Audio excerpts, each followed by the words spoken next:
I learned exactly where I ranked in my family on a night that was supposed to belong to someone else. We were seated around the long dining table, the good one that only came out for milestones. The overhead light was too bright, making everyone look sharper, more exposed. My father stood at the head of the table, glass raised, voice practiced like he'd rehearsed the moment in his head all week. To my son, he said proudly, "For finishing strong, for sticking it out." Everyone applauded. Then he reached into his pocket and slid a set of keys across the table. "Please subscribe to the channel and hit the bell icon so you never miss a moment like this. Your like and share can carry this story to someone who needs hope, healing, or strength today." Red heart. A car. Brand new. Still smelled like dealership plastic and polish when a garage door opened later. The room erupted. Laughter. Whistles. Someone clapped my brother on the back, hard enough to make him stumble. He looked stunned, then ecstatic, then overwhelmed in the way people look when they realize they've been chosen. I smiled. My face knew how to do that automatically. Then my father looked at me, not loudly, not ceremonially. He leaned in and placed an envelope beside my plate like an afterthought. Inside wasn't a card. It was a printed invoice. Utilities reimbursement, insurance adjustment, storage fees. Total due by the end of the week. In that moment, years of quiet imbalance snapped into focus. I nodded, folded the paper, and said nothing. But something inside me closed a door. Before I go further, tap like, tell me where you're listening from, and share your thoughts below. Your voice matters here. My name is Elena Ward. On paper, I look like the kid families are supposed to brag about. I work in compliance coordination for a non-profit healthcare network. It's the kind of job where you notice what others overlook, forms that don't match, policies that get bent, responsibilities that quietly slide from one person to another. I learned how to stay calm under pressure long before I was paid to. I learned it at home. From the outside, our family looked stable. Manicured yard, framed portraits aligned perfectly down the hallway, Sunday dinners that happened whether anyone felt like it or not. My father built his contracting business with stubborn persistence. My mother taught early education and believed peace came from smoothing edges before anyone noticed the cracks. And then there was my brother, Caleb. Younger, magnetic, the kind of person who could forget things and somehow still be forgiven for them before he apologized. We grew up in the same house, but the expectations were never evenly distributed. When Caleb struggled, the household adjusted. When I succeeded, it was treated like baseline, expected, unremarkable, already accounted for. No one ever said, "We expect more from you." They didn't have to. It was in the way my accomplishments were skimmed while his setbacks were discussed at length, in the way my decisions were questioned while his were celebrated for courage alone. I became the default fixer, the one who filled in gaps quietly. After college, I moved back home with a plan. Save money, build experience, apply for graduate programs the following year. I contributed more than I realized at the time. Covered household insurance renewals because my name had the best credit score. Managed digital accounts because I was good with systems. Signed paperwork for utility contracts when rates were renegotiated. At some point, my identity stopped being separate from the infrastructure of the house. My mother liked to say, "Your dad just trusts you more," as if trust explained why responsibility only flowed in one direction. I told myself it didn't bother me, that families were complicated, that fairness wasn't always symmetrical. I believed if I stayed steady long enough, things would even out. That belief is what I carried into the summer of Caleb's graduation. The weeks leading up to it felt off. The house buzzed with preparation, but I wasn't included in decisions. My mother obsessed over guest lists and menus. My father disappeared into the garage more often than usual, lowering his voice whenever I walked past. When I asked simple questions, what time people were arriving, whether we needed extra seating, I got vague responses. We've got it handled. The day arrived hot and glaring, the kind of heat that makes emotions sharper. I cleaned the house without being asked, arranged flowers, helped Caleb straighten his gown collar the way I always had. At the ceremony, my father stood when Caleb's name was called, clapping louder than anyone. I clapped too, proud and tired in a way I didn't yet recognize. Back home, guests filled every room. Laughter bounced off walls. Music played too loudly. I moved between conversations, refilling drinks, answering questions about my work, smiling through it all. The garage door stayed shut. Dinner came, and my father stood again, speech ready. He talked about grit, about perseverance, about how rewards come to those who deserve them. Then the keys appeared. After the cheers died down and guests flooded the garage, my father caught my eye and motioned toward the kitchen. Away from applause, his tone changed. "You've been using the household insurance for a while," he said evenly. "We need to adjust that." He slid the invoice toward me. "Totals due Friday." For a second, I thought it was a joke. The timing was too precise to feel real. Then I looked past him, toward the open garage, where Caleb sat in the driver's seat of a car registered under an insurance policy tied to my name. Something settled into place. This wasn't confusion. It was structure. The rest of the night moved around me like static. I washed dishes that were already clean, nodded when spoken to, waited for the feeling to pass. It didn't.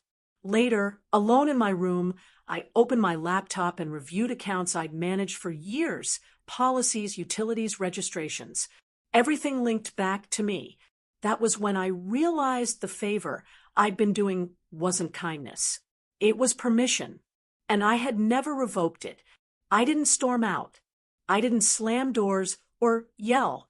I packed lightly, methodically, like I always did when I handled the small emergencies no one noticed. Only this time, it wasn't for anyone else.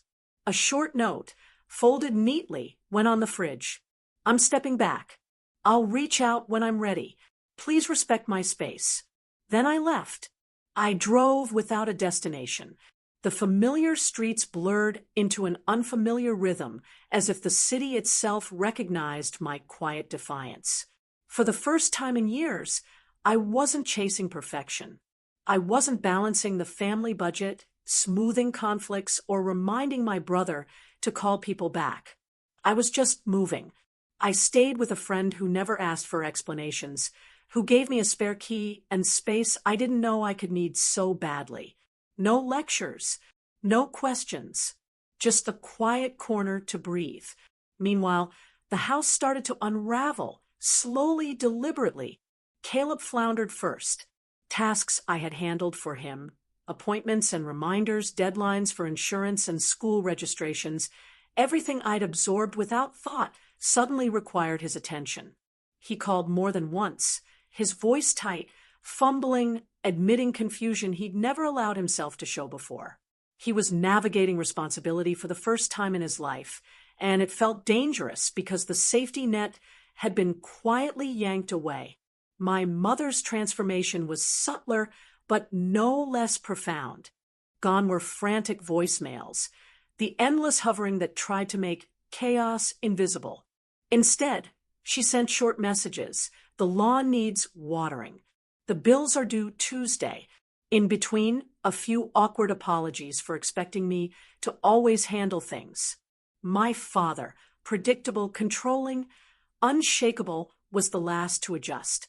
Losing my reliability didn't make him softer. It made him smaller. He didn't know how to issue commands that mattered anymore. The authority he'd built by leaning on my predictability was suddenly weightless. From a distance, I watched the family ecosystem collapse into a new equilibrium. uncomfortable, chaotic, and completely real. It wasn't dramatic. There were no fights at the table, no shouting matches. Just the quiet recognition that the person who had always made the house function was no longer available, and suddenly everyone had to do the heavy lifting themselves. I found peace in small, mundane things.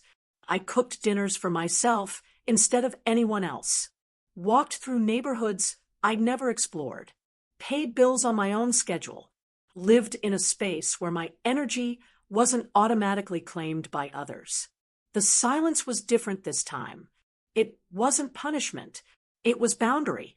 The calls and messages kept coming for a week, mostly from my mother, pleading, anxious, alternating between calm explanations and emotional bursts.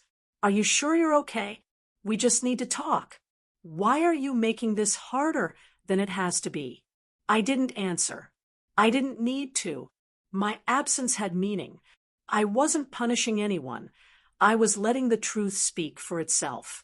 Eventually, my father called. A brief, controlled conversation. "This is unnecessary. Adults don't abandon their families," he said. But I hadn't abandoned anything. I had simply stopped being a tool for their comfort.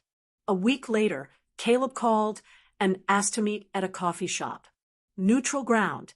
He arrived early, fidgeting like he was trying to anchor himself. "Everything's different," he admitted. "Mom's panicking. Dad's stressed.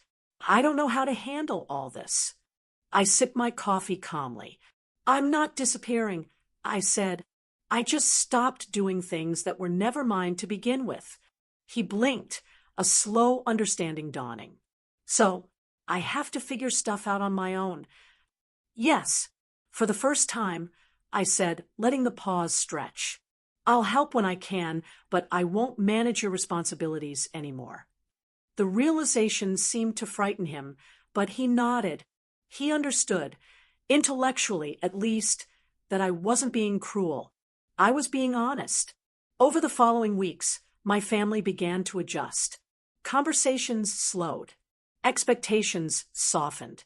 Bills went unpaid temporarily. Appointments were forgotten. My mother admitted quietly, in passing, that she had relied too heavily on me and that the balance had always been unfair. My father, stubborn as ever, learned to measure his commands. He didn't regain control, but he learned to ask. He began to notice his own limitations without my constant interventions. And me? I rebuilt my life outside the gravitational pull of my family's demands. I started keeping better track of my finances, made plans without considering whether the household would be disrupted, laughed freely without calculating whether it would make someone else uncomfortable. The most profound change wasn't external, it was internal. I stopped measuring my worth by usefulness. I stopped gauging love by tasks completed or chaos smoothed over. I started building a life where my energy and presence were recognized because of me, not because I kept everything from falling apart. The shift wasn't immediate, and it wasn't complete. There were still moments of guilt, fleeting pangs when I remembered their dependence on me. But with each passing week, those moments became smaller, quieter, replaced by something steadier. The family I left behind was learning the hard way what I had known all along. When the person who absorbs the strain disappears, the structure collapses. And sometimes that collapse is the only thing that forces people to see the truth. I didn't wait for apologies. I didn't demand recognition. I just existed outside the cycle that had defined my life. And in that quiet, measured withdrawal, I found a power I didn't know I possessed, the power to exist without compromise, the power to reclaim space that had been mine all along. It started with small shifts, calls I ignored, texts I didn't answer, invitations politely declined. My family didn't react with anger at first. They assumed I'd return, that my absence was temporary, that I'd quietly step back into the role I'd always filled. They were wrong. Weeks passed. I settled into my apartment, a quiet space that belonged entirely to me. I cooked, I cleaned, I walked in the evenings with a freedom I hadn't known in years. For the first time, my choices didn't revolve around keeping others comfortable. I could be present without being responsible for the emotional weather in the house. Then came the confrontation. Not dramatic, not violent, but inevitable. My father showed up at my door unannounced one afternoon, the kind of precision that spoke volumes about the control he'd always relied on. He'd expected me to greet him with guilt or tears. Instead, I opened the door calmly and stepped aside. We sat across from each other, silence stretching in both directions. I could feel the weight of years in that room. The favors I'd done, the emergencies I'd absorbed, the constant expectation that I'd hold the family together. "You embarrassed us," he said finally. "You made a scene."